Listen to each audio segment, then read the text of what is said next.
আসসালামু আলাইকুম। Technique educare একাডেমিতে আপনাদের সকলকে স্বাগতম। আমি সোহেল সরকার।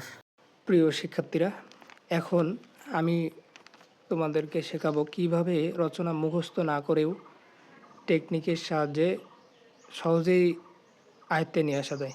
সেই বিষয়টা এখন তোমাদের শেখাবো। তো আমি আসলে আমার একটা হ্যান্ড নোট তোমাদের সাথে শেয়ার করব। আমি যেভাবে এই রচনা আয়ত্তে নিয়ে আসতাম এবং যেভাবে এই করে এভাবে পড়ে আমি বাংলা দ্বিতীয় পত্রে 85+ নাম্বার তুলেছিলাম। আমি সেই আমার টেকনিকগুলো শেয়ার করব, রচনায় কিভাবে আমি ভালো করেছিলাম। রচনা আমার সেই টেকনিকগুলো আমি শেয়ার করব। তো খেয়াল করো, এখন এটা হচ্ছে দৈনন্দিন জীবনে বিজ্ঞান। যদি রচনা আসে দৈনন্দিন জীবনে বিজ্ঞান, তো এই দৈনন্দিন জীবনে বিজ্ঞান রচনাটা কিভাবে উত্তর করব বা কিভাবে লিখব, সেটা হচ্ছে এইভাবে হচ্ছে তৈরি করব। আমি কিছুক্ষণ আগে নিয়মগুলো আমি বললাম কিভাবে লিখতে হবে। আমি বলেছিলাম যে কোনো রচনা লেখার শুরুতেই বিখ্যাত প্রবাদ, কবিতা বা গদ্যের উক্তি বা চরণ বা হচ্ছে পণ্ডিত বা মনীষীদের বিখ্যাত উক্তি ব্যবহার করতে হবে ভূমিকা অংশে। অর্থাৎ রচনা লেখার শুরুতেই বিখ্যাত কবিতা বা গদ্য বা হচ্ছে প্রবাদ, এই লাইনগুলো ব্যবহার করা যায়। তাই এখন দেখা যায় দৈনন্দিন জীবনে বিজ্ঞান, আমি অনেক বইয়ে খেয়াল করেছি যে বইয়ের মধ্যে কিন্তু এইভাবে ভূমিকা অংশে বা প্রতিটি রচনার প্রথম দিকে কবিতার লাইন দেওয়া নেই। তো সেক্ষেত্রে এই এখন বর্তমানে ইন্টারনেটের যুগ, এখন তুমি যদি গুগলে সার্চ করো যে দৈনন্দিন জীবনে বিজ্ঞান সম্পর্কিত উক্তি, তাহলে কিন্তু অটোমেটিক এই উক্তিগুলো বা হচ্ছে কবিতার চরণগুলো পেয়ে যাবা। তো সেক্ষেত্রে আমি এই যে দৈনন্দিন জীবনে বিজ্ঞান ভূমিকা অংশে এই কবিতার লাইনগুলো নিয়ে এসেছি। তো সেক্ষেত্রে খেয়াল করো যে ভূমিকা অংশে কবিতা বলা হচ্ছে, পাতাল ফেরে নামবো আমি, উঠবো আমি আকাশ পুরে, বিশ্বজগৎ দেখবো আমি আপন হাতের মুঠোয় পুরে। এই কবিতার লাইনগুলো, চরণগুলো থেকেই কিন্তু বোঝা যাচ্ছে এটা সংকল্প, কাজী নজরুল ইসলামের সংকল্প কবিতার অংশ। তো এই লাইনগুলো থেকে কিন্তু বোঝা যাচ্ছে যে বিশ্বজগৎ দেখবো আমি আপন হাতের মুঠোয় পুরে। তার মানে বর্তমান বিজ্ঞানের যে অবদান, সেখানে এই যে কবির আকাঙ্ক্ষা বিশ্বকে হাতের মুঠোয় নিয়ে আসা, তো এইটা আসলে কী কারণে সম্ভব হয়েছে? এটা হচ্ছে সম্ভব হয়েছে বিজ্ঞানের কারণে। বিজ্ঞানের কারণেই কিন্তু এটা সম্ভব হয়েছে। এখন বর্তমানে পৃথিবীর পুরো বিশ্ব হাতের মুঠোয় চলে এসছে বিজ্ঞানের কল্যাণে। অর্থাৎ বিজ্ঞানের কারণে আমরা কিন্তু মুহূর্তের মধ্যেই দেশের এই প্রান্তর থেকে ওই প্রান্তরের খবর কিন্তু পেয়ে যাই। তারপর এখন কবিতা দিয়ে ভূমিকা লেখা শুরু করলাম, রচনা লেখা শুরু করলাম ভূমিকা অংশে কবিতা ব্যবহারের মাধ্যমে, কবিতার চরণ ব্যবহারের মাধ্যমে। এখন তারপরে কবিতা লেখা শেষে কিন্তু আমরা বর্ণনা লিখতে শুরু করব। তো সেক্ষেত্রে এখানে বিজ্ঞানের অবদানটা ভূমিকা অংশে তুলে ধরবো। বিজ্ঞানের কারণে, বিজ্ঞানের কল্যাণে কী কী সম্ভব হয়েছে সেই বিষয়গুলো আসলে ভূমিকা অংশে তুলে ধরবো।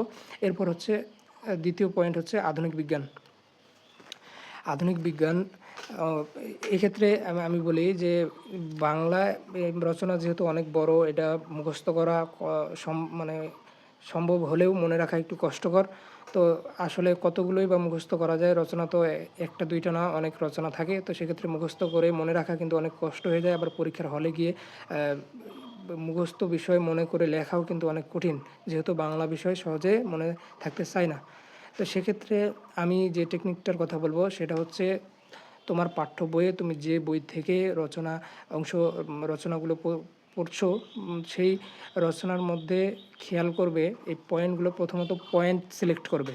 এই যে যেমন হচ্ছে ভূমিকা, যেমন এই যে ভূমিকার পরে এই যে আধুনিক বিজ্ঞান, বিজ্ঞানের বিস্ময়কর আবিষ্কার, বিজ্ঞানীর আত্মত্যাগ, এই পয়েন্টগুলো আগে সিলেক্ট করবে। তুমি কতগুলো পয়েন্ট লিখবে ওই রচনায়, সেই পয়েন্টগুলো আগে সিলেক্ট করবে। আমি প্রায় বলি যে পয়েন্টগুলো বাড়াও, বর্ণনার থেকে পয়েন্টগুলো বাড়াও। অনেকে বলে যে স্যার কত পৃষ্ঠায় রচনা লিখবো বা হচ্ছে কত বড়ই বা রচনা লিখবো। তো সেক্ষেত্রে আমি বলবো তুমি সেই পেজে পৃষ্ঠার কথা চিন্তা না করে তুমি এই যে পয়েন্টগুলো বাড়াও, যত পয়েন্ট পারো। বইয়ে দেখবে যে বেশি পয়েন্ট দেওয়া নেই, 5টি 6টি 7টি 8টি এরকম পয়েন্ট দেওয়া আছে। কিন্তু আমি বলি তুমি পয়েন্ট বাড়াও, যত মার্ক থাকবে তার থেকেও তুমি বেশি পয়েন্ট লেখো। 12 মার্কের জন্য 12 পয়েন্ট বা তারও বেশি পারলে আরও ভালো, পয়েন্ট বাড়াও। তারপর হচ্ছে 15 মার্কের জন্য 15 পয়েন্ট। আমি আমার পরীক্ষায় প্রায় 20টা করে হচ্ছে পয়েন্ট দিতাম। আমার হচ্ছে সেই আমার সময় প্রবন্ধ রচনায় 20 মার্ক ছিল। তো আমি প্রায় হচ্ছে এইভাবে এই হ্যান্ড নোট তৈরি করে নিতাম, রচনার জন্য পয়েন্টগুলো আগে সিলেক্ট করে রাখতাম এবং কোন পয়েন্টে কী লিখব সেই বিষয়গুলো এইভাবে শর্ট নোট করতাম, শর্টভাবে এবার লিখে রাখতাম। যেমন এখানে আধুনিক বিজ্ঞান পয়েন্টগুলো, মূলত পয়েন্টগুলো মুখস্থ করবে, আর এই যে শর্ট এই যে নোট করেছো এগুলো হচ্ছে মনে রাখবে, এই ক্লুগুলো মনে রাখবে, এইটাকেই পরবর্তীতে পরীক্ষার খাতায় ব্যাখ্যা করবে। তাহলে এখানে দেখো এই যে যেমন এখানে আধুনিক বিজ্ঞানে হচ্ছে বিজ্ঞানের ক্রমবিকাশ যেভাবে হলো, তার মানে এখানে বিজ্ঞানের ক্রমবিকাশের বিষয়টা আলোচনা করতে হবে। এবং বিজ্ঞানের ক্রমবিকাশটা জোরালোভাবে হয় কখন? ঊনবিংশ শতাব্দীতে বিজ্ঞানের অগ্রগতি জোরালোভাবে হয়েছে। তো এইভাবে শর্ট নোট করে তোমার বই থেকে এইভাবে শর্ট নোট করে কিছু শব্দ, একটি শব্দ বা কিছু শব্দ দিয়ে হচ্ছে এইভাবে শর্ট নোট করে রাখবে, এতে সহজে তুমি মনে রাখতে পারবে এবং পরীক্ষার আগে খুব অল্প সময়ের মধ্যে রিভিশন দিয়ে যেতে পারবে। এরপর দেখো বিজ্ঞানের বিস্ময়কর আবিষ্কার। এখানে পাথর ঘষে আগুন, তার মানে এখান থেকে বোঝা যাচ্ছে যে আগে কিন্তু আগুন ছিল না। আগে আগুন জ্বালাতো কীভাবে? আগের প্রাচীনকালে মানুষ হচ্ছে পাথর ঘষে আগুন জ্বালাতো।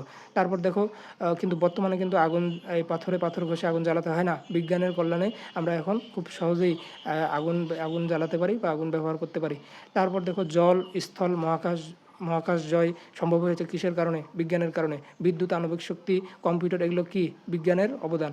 এগুলোর কারণেই এগুলো কিন্তু বিজ্ঞানের বিস্ময়কর আবিষ্কার। তো এইভাবে তুমি শর্ট নোট করে কিন্তু এগুলো দিয়ে বাক্য তৈরি করতে পারো, একাধিক বাক্য তৈরি করতে পারো। এক্ষেত্রে তোমার অটোমেটিক কিন্তু তোমার যে মনে কৌতূহল যে কত পৃষ্ঠা লিখবো, এটা কিন্তু আর চিন্তা করতে হবে না। কারণ এই যে তুমি যখন পয়েন্ট বাড়াবা, যখন অনেকগুলো পয়েন্ট লিখবা, এভাবে যখন শর্ট নোট করবা, তখন কিন্তু তুমি অটোমেটিক এগুলো দিয়ে বাক্য তৈরি করতে পারবা এবং রচনা অটোমেটিক তোমার হচ্ছে পৃষ্ঠা কিন্তু বৃদ্ধি পেতে থাকবে। এরপর দেখো বিজ্ঞানের আত্মত্যাগ। এখানে কী কী বিষয় আছে? বিজ্ঞানী ব্রুনোকে আগুনে পুড়িয়ে মারা হয়েছিল। এই যে আত্মত্যাগ, বিজ্ঞানীর আত্মত্যাগ মানে কি? যারা বিজ্ঞানের জন্য নিজের জীবন উৎসর্গ করে দিয়েছেন, এরকম একজন বিজ্ঞানী হচ্ছে ব্রুনো, যাকে সত্যপ্রকাশ কারণে এই বিজ্ঞানী ব্রুনোকে আগুনে পুড়িয়ে মারা হয়েছিল এবং ল্যাবসিওকে হত্যা করা হয়েছিল।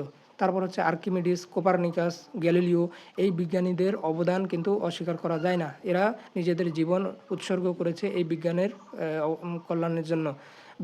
বিজ্ঞানকে আবিষ্কার করতে গিয়ে কিন্তু তারা নিজেদের জীবন বিসর্জন দিয়েছেন। এরপর মানব জীবনে বিজ্ঞানের বহুমাত্রিক অবদান। সূর্যোদয় থেকে এখানে কী কী পয়েন্ট আসবে? যেমন সূর্যোদয় থেকে সূর্যাস্ত পর্যন্ত প্রতিটি কর্মকাণ্ডেই কিন্তু বিজ্ঞানের অবদান রয়েছে। তারপর দেখা যায় যাতায়াত, কৃষি, শিক্ষা, চিকিৎসা প্রকৌশল সহ হাজারো ক্ষেত্রে কিন্তু এইভাবে বিজ্ঞানের কল্যাণের ছাপ রয়েছে। তো এইভাবে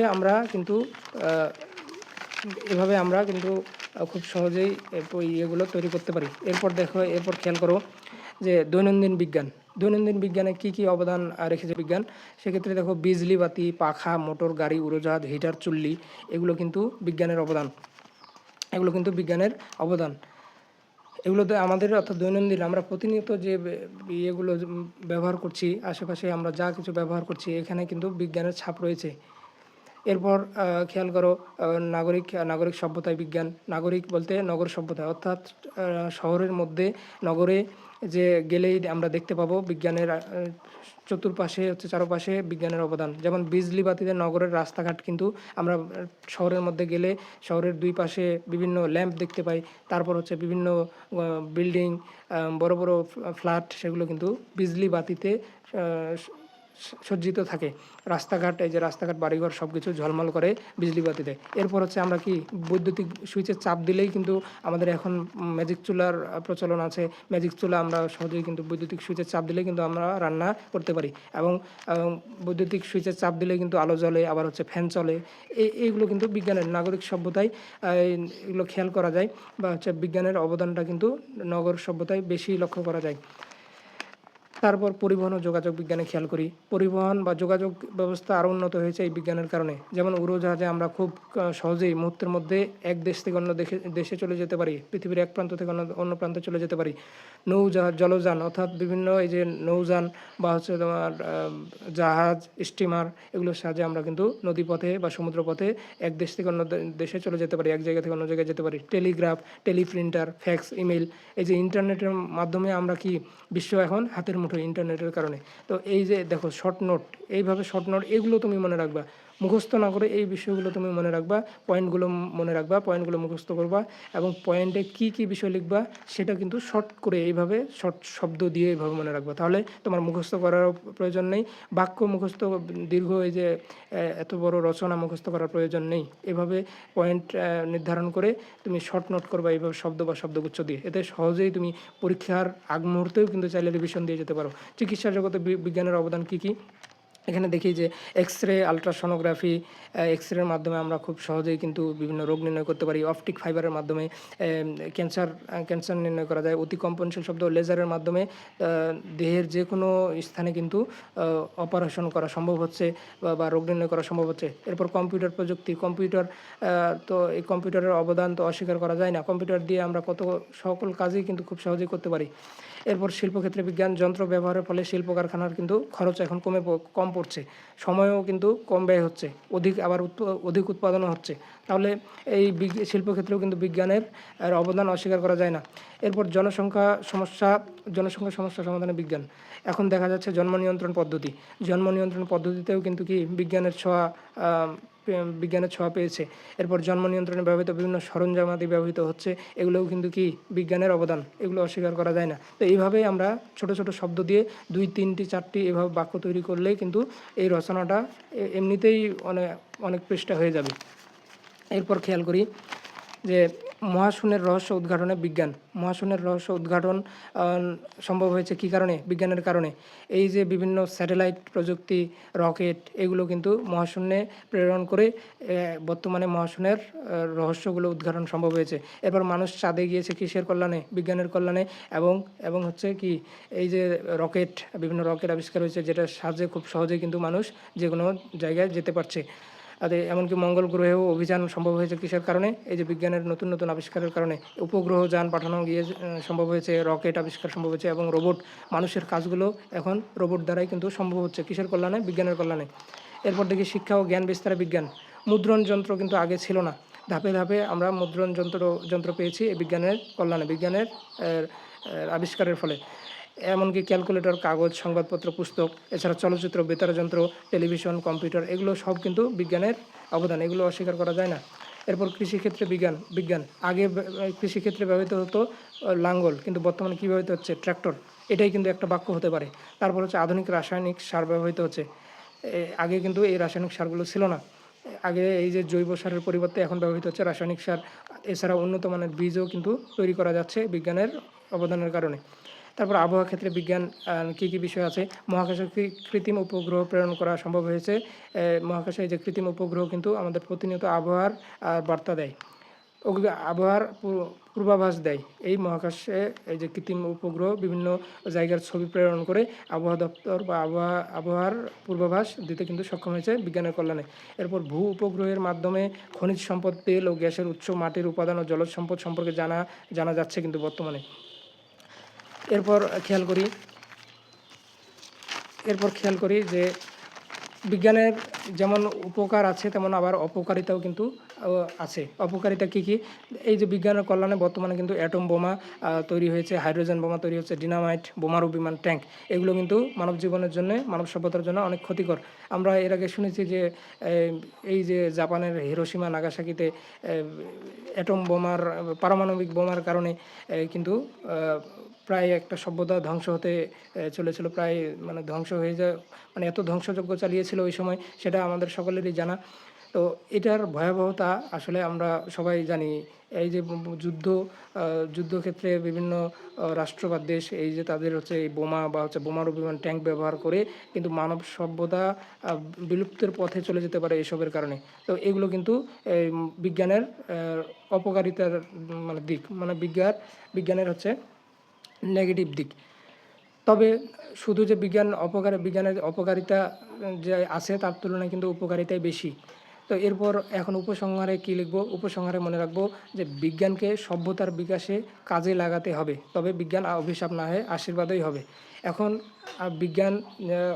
বিজ্ঞানের অপকারিতা থাকলেও বিজ্ঞান আমাদের মানব সভ্যতার জন্য কিছু কিছু বিষয় ক্ষতিকর বা হলেও এখানে কিন্তু উপকারিতার দিকও রয়েছে।